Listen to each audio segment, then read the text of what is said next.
Stranger Things season 5 finale is one of those, like, if you compare it to something like Game of Thrones or How I Met Your Mother finale, it is leagues ahead. It is definitely way, way better than that.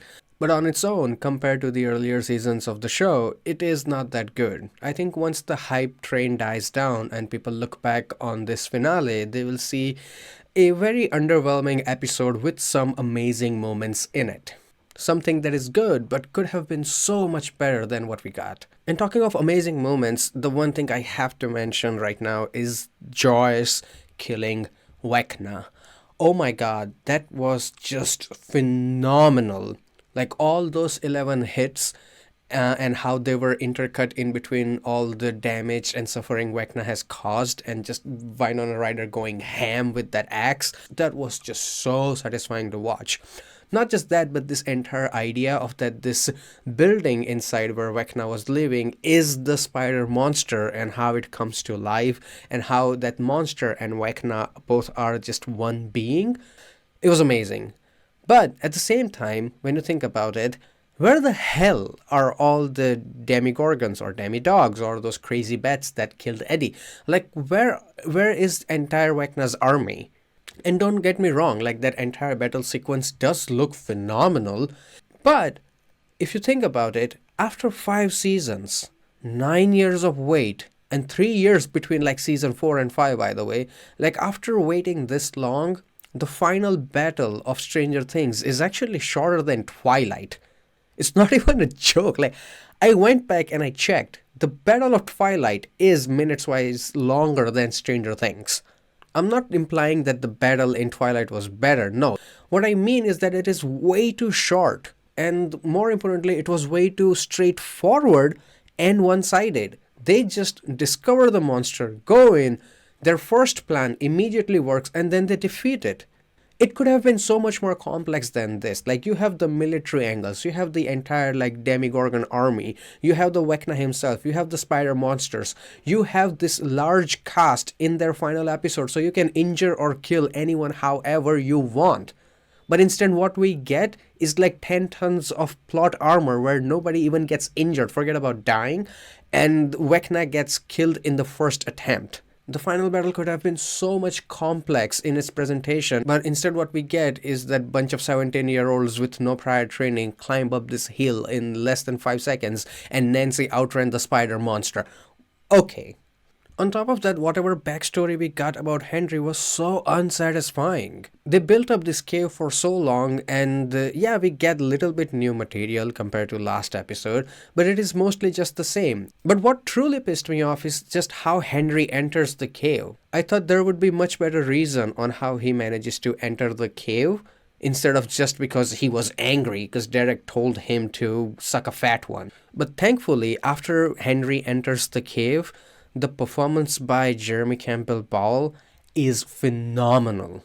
It is actually had the opposite problem for me. His performance is so leagues ahead of rest of the cast in the show that it broke my immersion. I was like, oh my god, that's actually just really solid acting. He's just acting his heart out.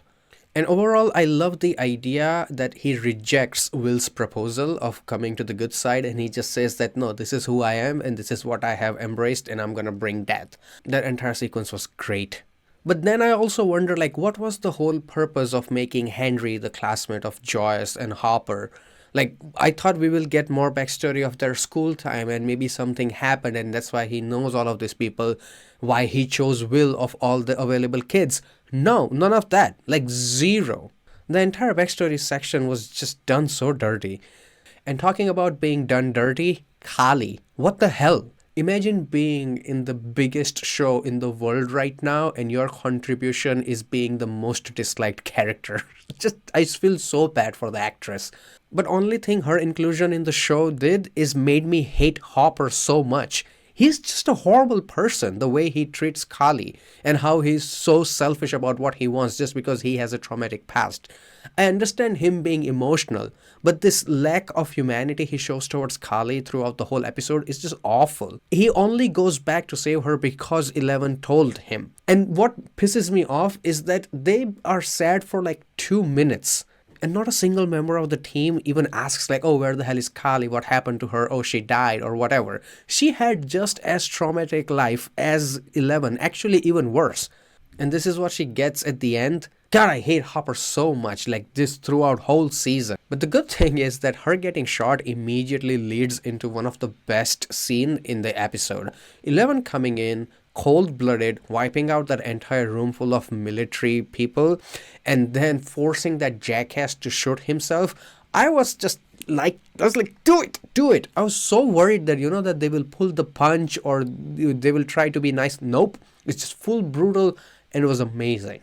Not just that, in general, I think it was much better episode for 11 and much needed considering she didn't have that much in the first 7 episodes. I really like how she takes her stance against Hopper in a very lovely and polite way. Like, hey, yeah, I understand that you had a traumatic loss in your life, but you cannot use me as a placeholder for that. I am my own person and I need to make my own decisions. And the fact that she actually chooses to die to stop the cycle rather than giving everyone the safe and happy ending was solid on behalf of like the writer and showrunners. I know there is this hopium montage of Mike thinking that she might be alive, but if you think for more than 2 seconds, you realize that that is just coping. Nothing wrong with that. The Mike's perspective makes complete sense, struggling with this important loss. But she's gone for good, guys. Like, if you pay attention to what happened in the episode, there's no way Kali managed to save her. And that's why Kali's character is even sadder now. That the only good and memorable thing she has done is in Mike's copium made-up memory.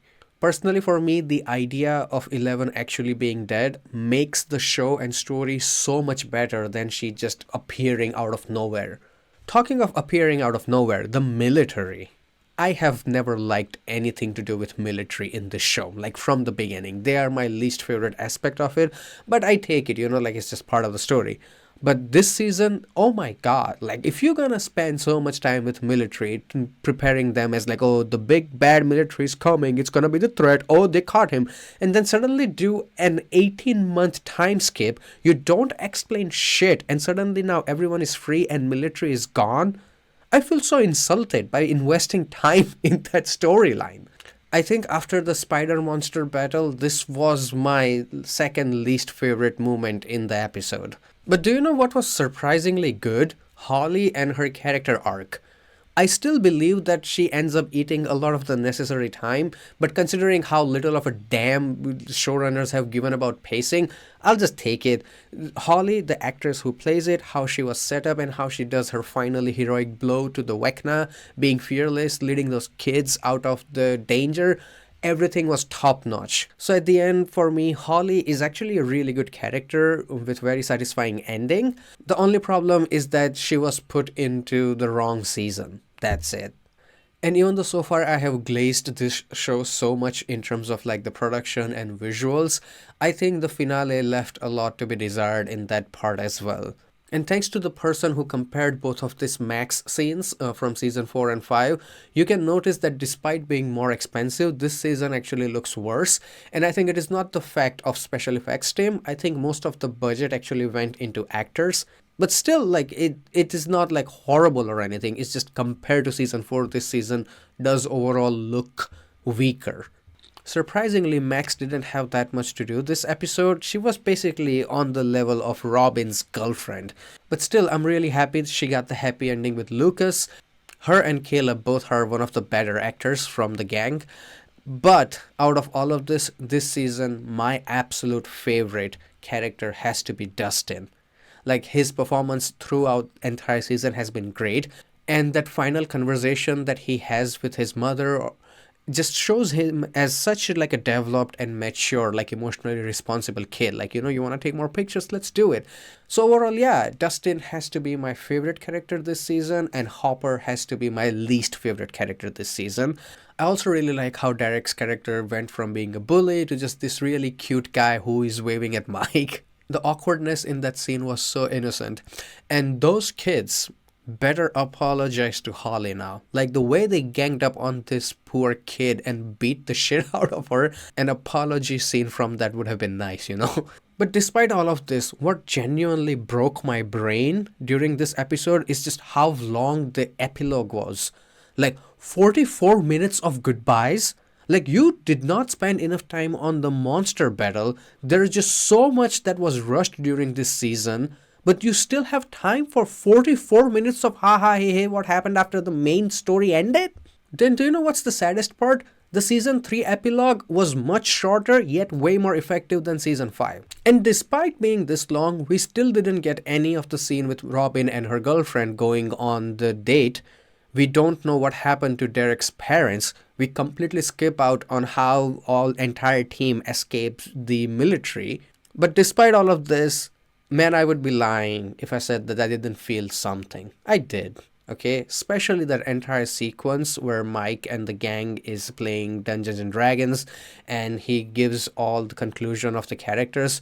That was really sad, like them finally putting back their books, and the moment Holly and like the new generations of kids enter, Mike's looking at them and the door closes.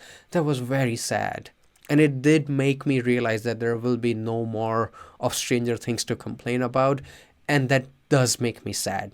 Not because I want to complain more, it's just that, I also have 9 years worth of nostalgia with the show, and it has finally ended. So that's what I feel about Stranger Things Season 5. It was overall very underwhelming, left a lot to be desired, but still it had some really amazing moments, and hey, it could have been much worse. Much, much worse. So I'll just take what I can. That's it. Thank you for watching. I will see you next time. Until then, goodbye, take care, and have some fun with fiction.